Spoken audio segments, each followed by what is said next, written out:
Hey guys, my name is Nicole. I am a licensed clinician, and we're here talking about everyday things that impact our mental health and fitness.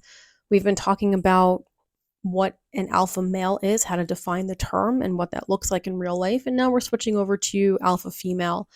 So we talked a little bit about what that looks like in nature, and the examples that we have to draw on are pretty limited, honestly.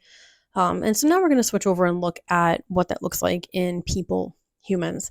And I think that definition has morphed a little bit over the years and sometimes can be really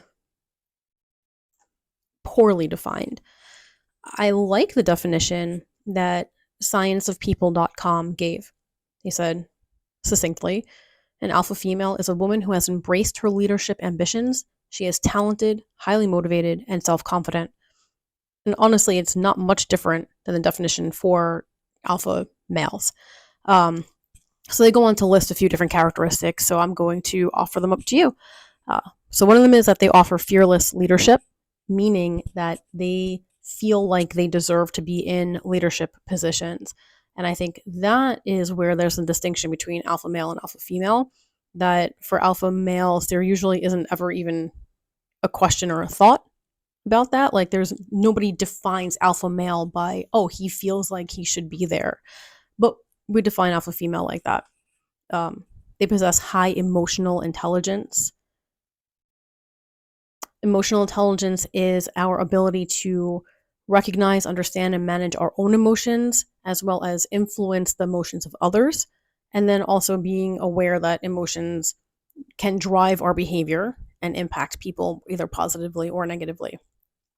The alpha female, according to scienceofpeople.com, are also obsessive learners. They read constantly, they challenge themselves to learn new things. They like to try to be experts at things that interest them or that they're, I don't know, I was going to say experts in. Okay.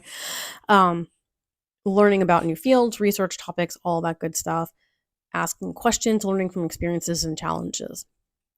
They're also strong. They are sought out for their help and also seek out ways to help. So there's that altruistic aspect of it as well that we also, again, see a lot of these characteristics in the alpha male as well, particularly when we were talking about gorillas and their social structure, with the alpha male being very invested in the overall safety and including emotional state of their troop.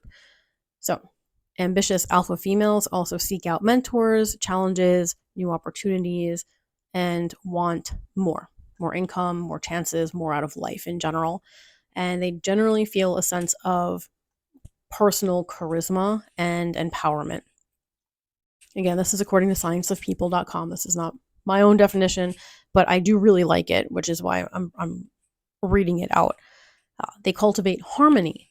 Alpha females are social conductors. Non-alpha females are her orchestra. When the alpha female leaves, a social vacuum is created. Just very interesting if you have any opportunity to observe groups of females. Um, they have exceptional confidence. We talked about that in alpha males as well, and we talked about it, I think, with other aspects of this list. Basically, confidence is always kind of underlying, and it's also contagious. So they tend to non-verbally even influence the confidence levels of those around them, where people start mirroring what the alpha is doing. And I think, again, this also applies to alpha males. They have a good relationship with their parents and come from a strong maternal figure. Now, causation and correlation are two very different things. Just because you came from a broken household or your relationship with your parents isn't great doesn't mean that you can't be alpha. It's the overcoming of those challenges that type of relationship presented that can create that alpha aspect in you.